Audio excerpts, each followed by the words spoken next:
Avatar movie जो सबसे ज्यादा ब्लॉकबस्टर हुई थी, उसके डायरेक्टर से पूछा गया कि आपको रेफरेंस कहां से मिला, तो उन्होंने बोला मैंने सनातन धर्म का रेफरेंस लिया है। मैंने देखा कि वहां पर कहा जाता है जो सबसे पावरफुल भगवान, जो सबसे मेन भगवान थे, श्री कृष्ण जी की मैं बात करूं, वो नील रंग के थे, इसलिए मैंने सबको नील रंग में प्रकट किया। वहां पर जब मैंने पता किया कि कृष्ण जी क्या थे, बोले वो एक अवतार थे, तो अवतार एक संस्कृत शब्द था, मैंने वहां से जाके अवतार शब्द को लिया। वहां पर जब मैंने देखा कि एक ऐसा वृक्ष है जो काफी वर्षों से और जो सबको जीवन प्रदान करता है, वहीं से जाके मैंने उस वृक्ष का निर्माण किया। वो खुद कह रहा है हम लोग मानने को तैयार नहीं है। कुछ लोग बोलते हैं राम सेतु ब्रिज नहीं बनाए। नासा ने खुद ने जब सैटेलाइट के इमेज डाले और उसने बताया कि भैया एक ह्यूमन मेड ब्रिज है जो पानी के नीचे ढक गया है इंडिया से श्रीलंका के बीच में, और उसकी डेट सीधे निकल रही है रामायण की। ये क्या था? राम सेतु ब्रिज ही था। रामेश्वरम में जाएंगे आज भी आपको ऐसा पत्थर मिलेगा जो पानी के ऊपर तैर रहा है। अब साइंटिस्ट लोग बोलेंगे अरे वोल्केनिक इरप्शन के बाद जो एक हैलो स्टोन बन जाएगा तो वैक्यूम के साथ साथ वो फ्लोट करने लग जाएगा पानी में। ऐसा रामेश्वरम के पास कौन सा वोल्केनो है? अब बताइए, नहीं है। हनुमानगढ़ी कौन सी जगह है? ये वही जगह है जहाँ श्री राम बोल के कहते हैं हनुमान जी को रुकने के लिए। अयोध्या में एक समय था, आज से 25 वर्ष पहले, टेररिस्ट लोगों ने वहां पर बॉम्ब प्लांट कर दिया। उन्होंने बॉम्ब प्लांट किए थे 3 को डिफ्यूज कर दिया था वहां के पुलिस वालों। लेकिन इन लोगों को लगा अब सब कुछ सेफ है। अचानक से एक टेररिस्ट जो पकड़ा गया, उसको जब मारा पीटा गया तो उसने कहा एक बॉम्ब तो बचा हुआ है, वो हनुमानगढ़ी में लगा हुआ। और ये लोग शॉक, क्योंकि अब समय नहीं है। पुलिस वाले बॉम्ब स्क्वाड के साथ तेजी से उस तरफ भगे, और उसके बाद वो लोग क्या देखते हैं? वो लोग देखते हैं कि हनुमानगढ़ी मंदिर के जिस प्लेस पे बोला गया था बॉम्ब में, वहां पर एक बंदर बैठा हुआ, और वो बंदर तार छबा।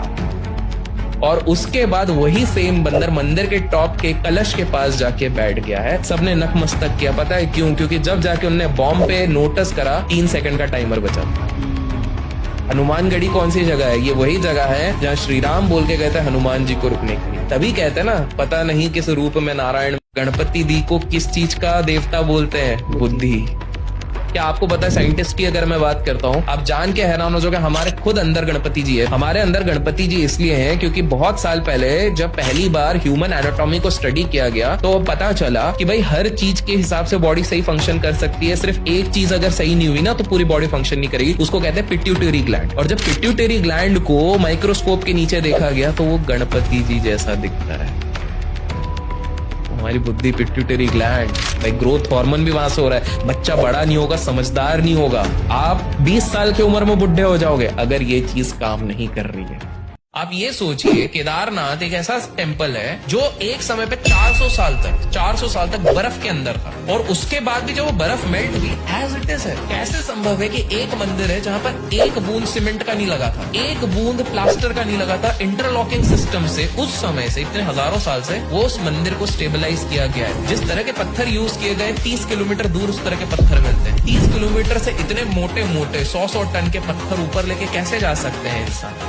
ये कोई सोच नहीं पाता। डार्विन, जिसको कहते हैं फादर ऑफ इवोल्यूशन, जिनने पूरी थ्योरी निकाली कि भाई इवोल्यूशन की क्या है, उसने तो हमारी कॉपी करी। डार्विन की थ्योरी कहती है कि पहला लाइफ जो आया वो वाटर से आया। जो 10 अवतार हैं वो कौन से? पहला अवतार है मत्स्य अवतार। मत्स्य मतलब फिश। फिर डार्विन की थ्योरी ये कहती है कि जो दूसरा लाइफ आया वो एम्फीबियन था, वो वाटर में भी रह सकता है, लैंड में भी रह सकता है। कुर्म अवतार इज टॉर्टोइस, समुद्र मंथन जिसके ऊपर हुआ था वो कुर्म।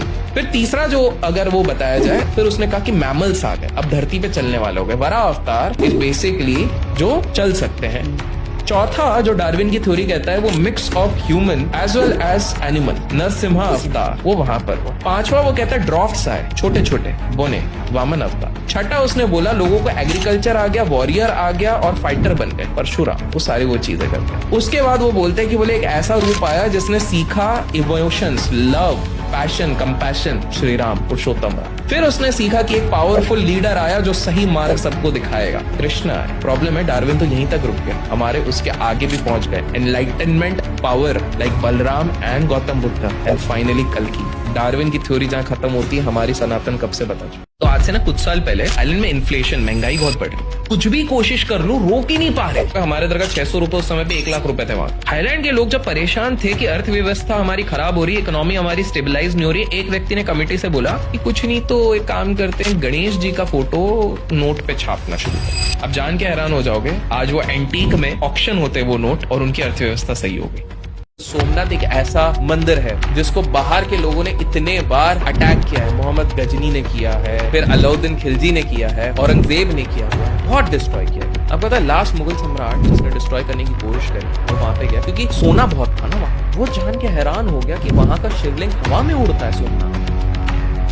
उसने अपनी किताब में लिखा कि मुझे लगता है कुछ तो पावरफुल मैग्नेट है ऊपर और नीचे जिसके चक्कर में शिवलिंग उड़ता है। तो वो मैग्नेट का शिवलिंग अब वहीं पर स्थापित है। पर आप सोचो इतने अटैक होने के बावजूद सोमनाथ है।